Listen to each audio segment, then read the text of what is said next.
When school districts start cutting custodial staff, they're not just cutting to the bone, they're cutting into the bone.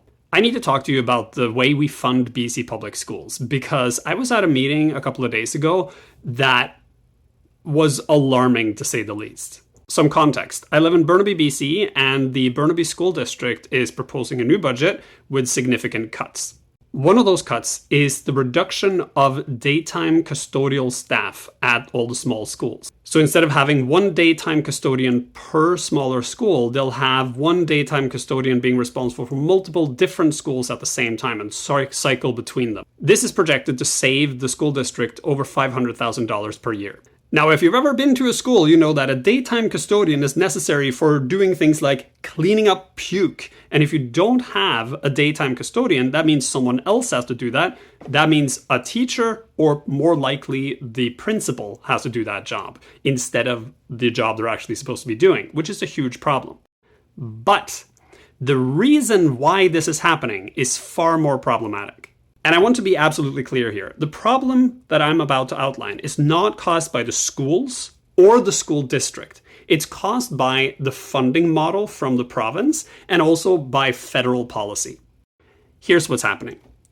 Each year, our school district and all the Metro Vancouver school districts are getting an influx of new students from immigration and from people who are coming in from other provinces or just moving between school districts.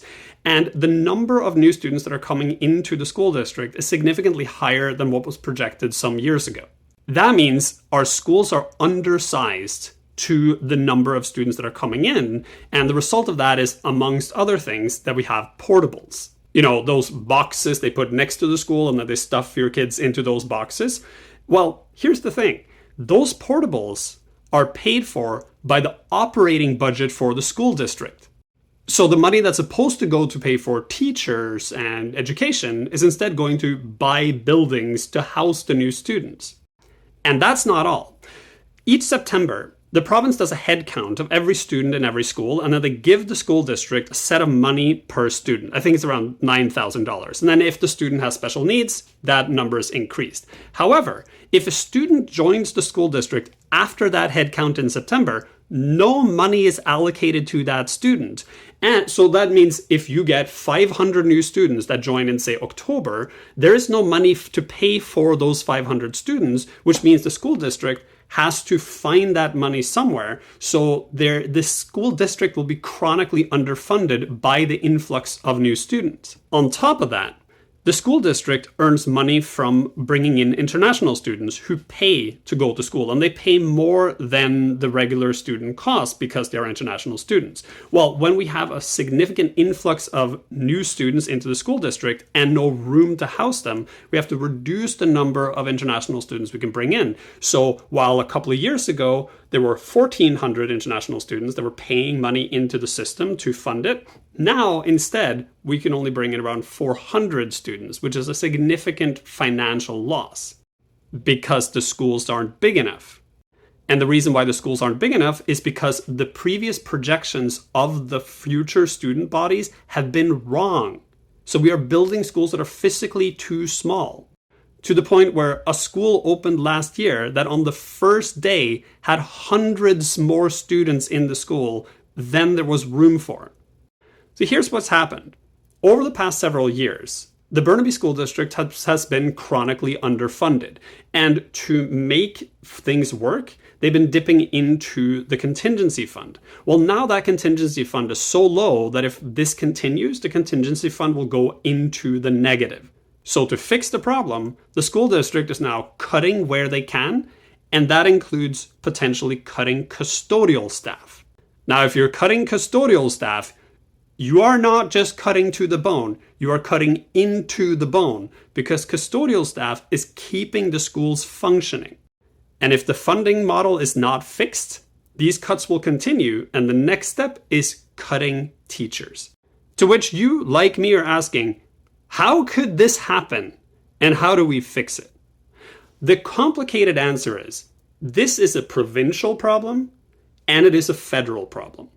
At the provincial level, the funding model for public school is clearly not working correctly. For one, It needs to actually fund the number of students that are in the school, not in September, but in the month they are in the school.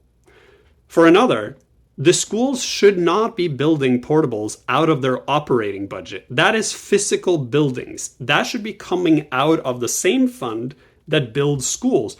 Or, novel thought, we should actually build schools that are big enough to house the student population.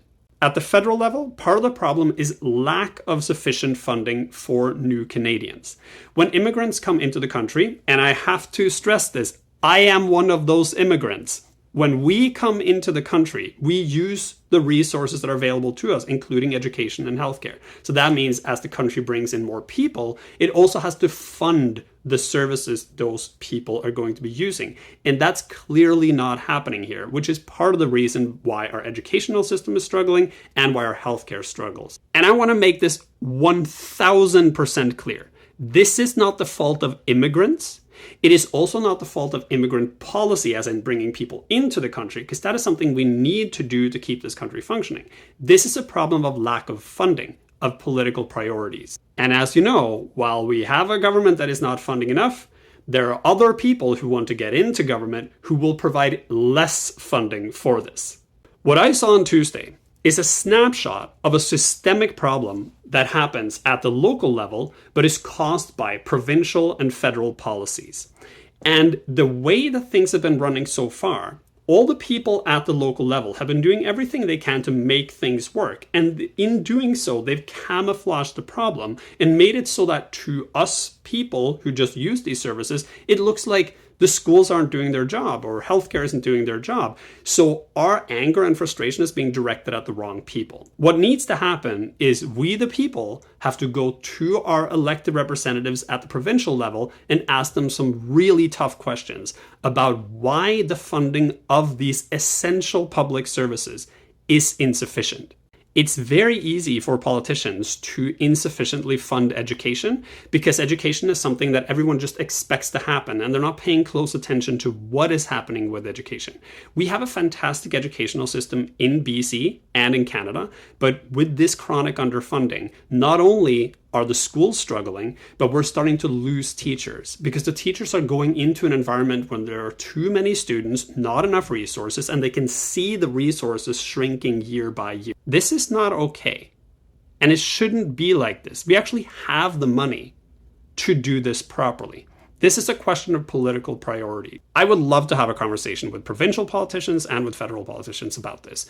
Because if there's one thing we should be investing in this country and in every country, it is education. We need an educated public to make the right decisions about how we build our future together. And these problems are solvable problems. We are looking at investing into our future here. We can work together to make this work. That conversation starts now, and I hope you'll join me.